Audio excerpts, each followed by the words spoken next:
I am California of the past. I I am am California of the past. I I am am California of the past.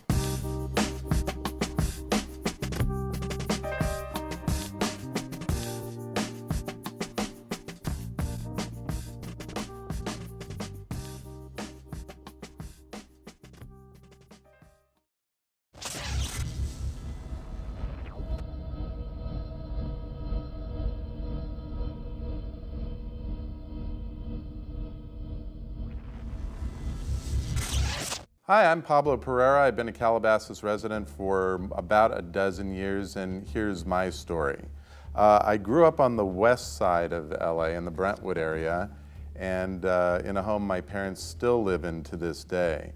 Calabasas has kind of got an interesting history for me. When I was growing up and a little boy, my father was the chief architect of the Motion Picture Relief Hospital, which technically is in Woodland Hills, but we kind of own it here in Calabasas, you'd like to say. I remember coming out here as a little boy, and I remember just being amazed that there was nothing out here. I mean, nothing at all. I don't remember any buildings. I remember being a little bit bored because my dad would be working on this big hospital project out here, and there really wasn't a lot to do.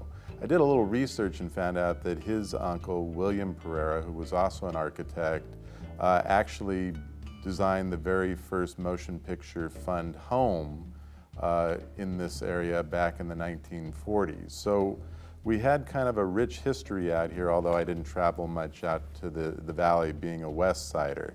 What was interesting then is it seemed like I came from a long line of architects, and maybe that was my destiny or my future.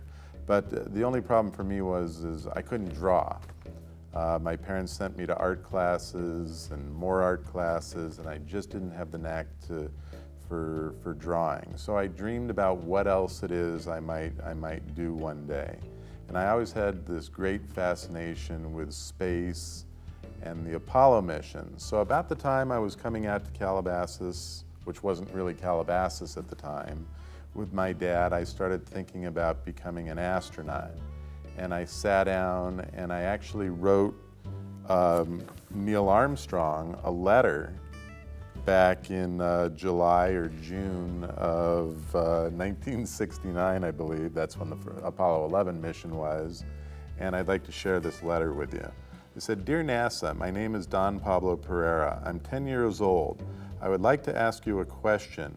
I know that you will have more flights than just the Apollo 11, and it costs billions of dollars to have a rocket built. My question is, I would like to know if I could be the first boy on the moon, say around Apollo 15. Please send a letter back soon. Even if I can't, I would like pictures and things sent to me." So I sent that letter off in early June 1969, and certainly never expected to hear from Neil Armstrong. I figured he had more important things to do, and as this old TV guide I have suggests, this was certainly a big topic back then. But just 2 weeks before he actually left for the moon, Neil Armstrong wrote me this personal letter. And it was short, and I knew it wasn't a form letter because he signed it right here, and he said, "Dear Don, thank you very much for your nice letter, which I received recently. I'm also pleased to hear from our young people, especially those with a keen interest in our activities like yourself. Kindest regards, Neil Armstrong, Commander, Apollo 11. Well, this was obviously probably the highlight of my young life, and years later when I was working at a TV station in Dallas, Buzz Aldrin, who happened to be the second man to actually walk on the moon, was on our TV show.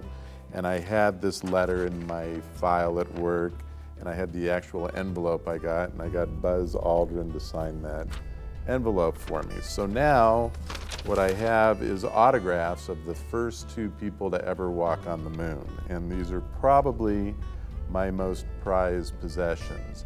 So while this has very little to do with my original story of coming to Calabasas, I learned very on by coming to Calabasas that I couldn't draw. I wasn't going to be an architect. I ended up not being an astronaut either, but it kind of sparked my interest in meteorology and studying the skies and the heavens. So in a small way, I've kind of done what I've wanted. And maybe the most interesting thing is I live here now in Calabasas, and that's my story.